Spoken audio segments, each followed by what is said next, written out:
Halo semuanya, semoga kalian ada dalam keadaan yang sehat dan tidak kurang suatu apapun. Kembali lagi saya Denny dari Rumah Horor Indonesia akan membacakan cerita horor untuk kalian semua. Dan kali ini ceritanya unik ya, karena ini ditulis oleh kenalan saya. Jadi ini benar-benar belum muncul di podcast atau channel yang manapun juga. Judul cerita kita untuk malam hari ini adalah Pohon Pencabut Nyawa, tulisan dari Priel Little Hands. Teriakan itu terus terngiang di telinga ini. Bahkan peristiwa yang mengikuti masih tergambar jelas di benak setiap orang yang melihatnya. Bagaimana tidak? Saat tidak ada angin, tidak ada hujan, tubuh pria separuh baya itu terhempas ke bawah. Lalu tubuh Fana itu langsung lemas tak bergerak. Ya, hanya dengan sekali hempas, nyawa sang pria tidak dapat diselamatkan lagi. Tak ada yang tahu apa yang sebenarnya terjadi. Rekan-rekan pria tua itu pun hanya mampu diam dengan wajah kaget serta bertanya-tanya di dalam hati. Setelah seolah tersihir, mereka semua langsung berhamburan menghampiri tubuh pria yang sudah tak bernyawa itu. Kemudian tanpa ada yang beri komando, mereka bergerak membagi tugas. Ada yang berteriak memanggil warga yang masih terkejut dan mematung. Ada yang langsung mengambil ponsel untuk menghubungi kerabat sang pria.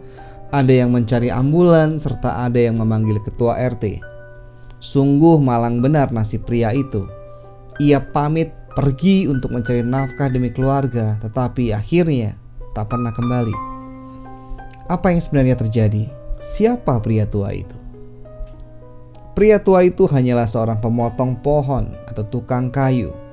Ia dan beberapa rekan dipanggil untuk memotong beberapa pohon yang batangnya sudah lapuk karena dimakan usia. Warga takut jika angin kencang datang, pohon yang akarnya memang sudah tidak kuat lagi akan roboh dan menimpa rumah salah satu warga sekitar.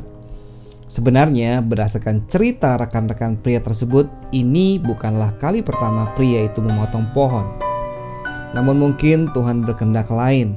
Waktu hidupnya di dunia telah usai, dan cara Tuhan memanggil setiap ciptaannya berbeda-beda.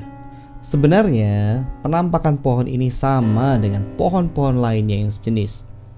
Hanya bedanya pohon ini sudah tua sehingga batangnya lapuk dan akarnya tentu semakin tak kuat untuk menyangga berat batangnya. Hal itulah yang membuat warga berinisiatif memanggil tukang potong pohon. Namun ada satu hal yang mereka lupakan. Mereka lupa kalau pohon itu adalah pohon keramat.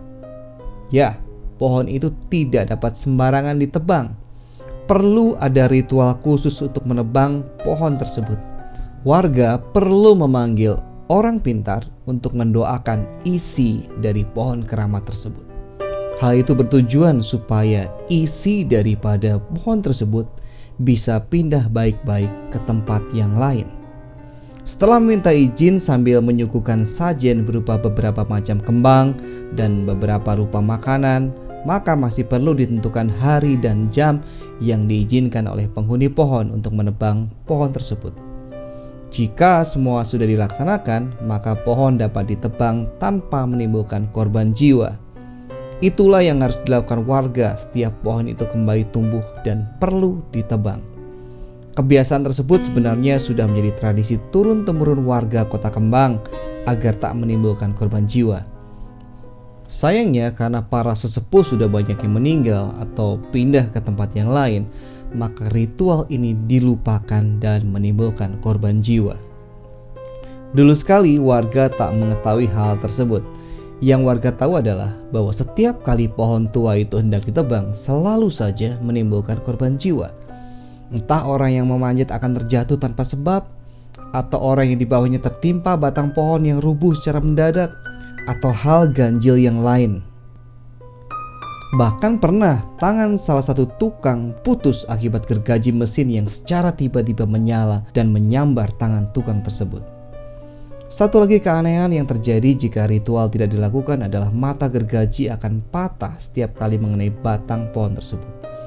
Sekuat apapun mata gergaji yang dipakai tidak akan mampu menumbangkan pohon keramat itu jika belum dilakukan ritual. Berulang kali hal tersebut terjadi sehingga orang tersadar akan keanehan pohon yang sekarang masih terus bertumbuh sekalipun sudah ditebang berkali-kali. Tentu saja pohon itu masih dapat kembali bertumbuh karena untuk menebangnya pun ada syarat berapa meter pohon tersebut boleh ditebang. Konon kabarnya pohon tersebut menjadi keramat karena di depan pohon itu terdapat sebuah rumah yang ditinggali oleh salah seorang pejabat yang cukup terkenal di kota itu. Pejabat tersebut mengisi pohon itu agar ia dan keluarganya terlindungi dari serangan jin-jin jahat yang mungkin saja dikirim oleh musuh politiknya. Dan nampaknya memang benar adanya berita tersebut. Hal itu terlihat dari kondisi keluarganya yang senantiasa sehat dan karier sang pejabat berjalan dengan lancar sementara rekan-rekan lainnya bertumbangan, entah meninggal karena sakit yang aneh atau tiba-tiba tertangkap karena kasus korupsi atau skandal yang lain. Konon, kalau kalian punya indera keenam dan kalian melewati pohon ini yang ada di kota kembang, kalian dapat melihat sang penunggu sedang duduk di atas pohon itu.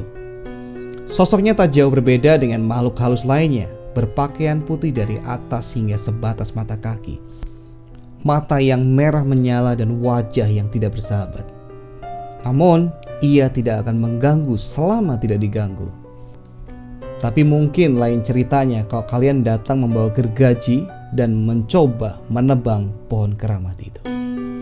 Apakah nyawa kalian masih dapat selamat setelahnya? Oke teman-teman, itu adalah akhir dari cerita kita malam ini.